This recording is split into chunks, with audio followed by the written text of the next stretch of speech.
Hey, Dustin Tibbetts here, financial advisor with Jazz Wealth Managers. How you doing today? I hope everything's going well for you.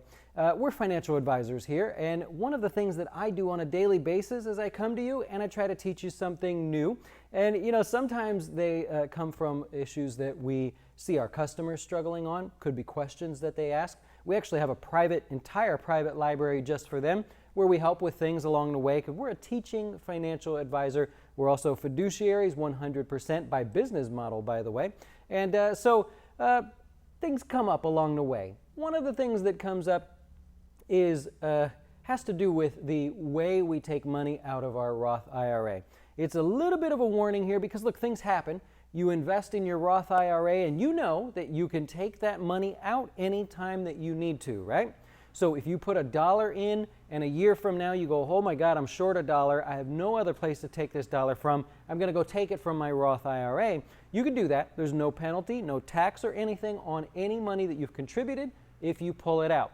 Here's the thing though. A lot of people go, well, wait a minute, I could borrow from my 401k. Can I borrow from my Roth IRA? And I'd like to spend a moment on that if I could. So in a 401k, this is how it works. You have, let's say you have $100,000 in there, right? In a 401k, you can say, I need to borrow $20,000. I need to take a loan from my 401k. So you can take out $20,000, and what happens in a 401k is you're actually borrowing from yourself. So the 401k company doesn't profit from this. They may have like an application fee or something, depends on how bad they are. So you can take $20,000 on it, and basically they say, okay, you're going to make payments of, say, I don't know, $150 out of every paycheck, right, back into your 401k. You're going to then pay 3% or something really small. It's usually a very low interest rate, and all of this money that you're paying back will go right back into your 401k. So you'll pay yourself back, plus you'll pay yourself some interest. Pretty cool, right? So a lot of people mistake that with the Roth IRA and they say, okay, I need to borrow money from my Roth IRA. Maybe you've contributed a total of, let's say the same $100,000, right? Quite a bit there, but make it easy. So let's say you look at your Roth and you go, look, I've had this thing for years. I've fallen on some hard times. I need to borrow some money from my Roth. It's actually not called a borrow, right? If you took out $20,000, you could do that, penalty and tax-free, because you've contributed $100. This isn't the value of the Roth. This would be what you've put in. You could take the $20,000 out and there'd be no problem, right? Provided that it wasn't to, like, for some medical reason or something along one of the exceptions, all right? Now the difference here is, let's say it's now 2019 and you take out $20,000.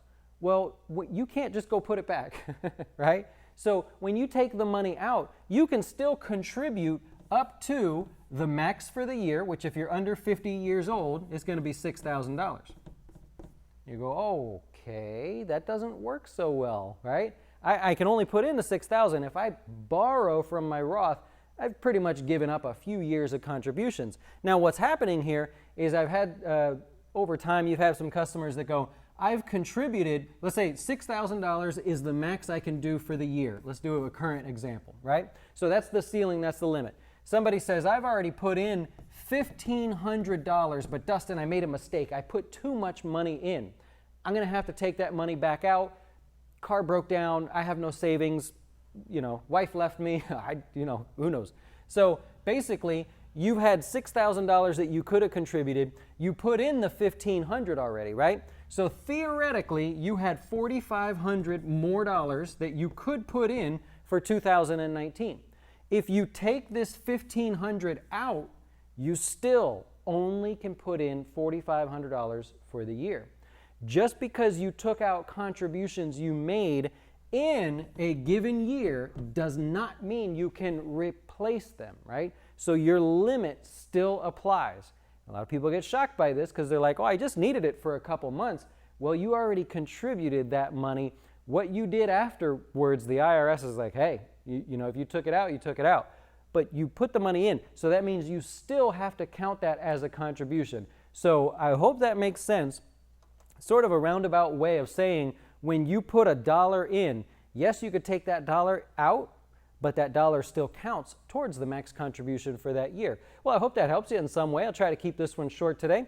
If it did help you, maybe you'll hit the subscribe button. And of course, if you have old retirement accounts, 401ks, or you're thinking about getting started with a Roth IRA and you're just like, I don't know where to go, I don't know what to do, 100% fiduciary financial advisors. We help you with everything. We are SEC registered, which not a lot of advisors can say, at least independent advisors. And we teach, right, all about the education here. So I hope you'll check us out, and you enjoy the rest of your day. We'll see you soon. Why should you choose Jazz Wealth as your retirement or long-term investing service? Our portfolios are managed by us, not some faceless mutual fund manager. Our private classes will teach you everything about investing and getting your dough straight. Best of all, our fiduciary standard means your best interest comes before ours.